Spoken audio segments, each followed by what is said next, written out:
പരലോകത്തെ കുറിച്ച് ചിന്തിക്കുമ്പോ അങ്ങ് സ്വർഗീയമായ സുഖരസങ്ങളുടെ പർവ്വത സമാനമായ അനുഭൂതികളുടെ പാരമ്യതയിൽ ഇങ്ങനെ വിരാജിക്കുമ്പോ അല്ലാഹുവിന്റെ റസൂലേ, ഈ പാവപ്പെട്ട സൗബാൻ സ്വർഗത്തിൽ കടന്നാലും ആ സ്വർഗത്തിന്റെ ഏറ്റവും താഴെ കിടക്കുന്ന എനിക്ക് അങ്ങ് ഏറ്റവും വലിയ ഉന്നതിയിലിരിക്കുന്ന മുത്തുനബിയെ അങ്ങയെ കാണാൻ കഴിയുമോ നബിയേ? അങ്ങയെ കാണാൻ കഴിഞ്ഞില്ലെങ്കിൽ, അങ്ങയുടെ അടുത്തിരിക്കാൻ കഴിഞ്ഞില്ലെങ്കിൽ നബിയേ, ഈ പാവപ്പെട്ട സൗബാനുവിനെ ആ സ്വർഗം കൊണ്ട് അർത്ഥമാ ഉള്ളത് നബിയേ?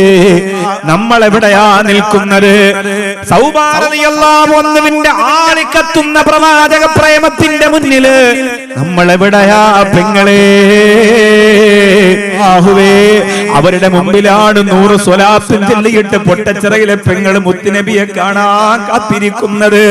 എന്ത് കൊടുത്തു പെങ്ങളെ? അല്ലാഹുവിന്റെ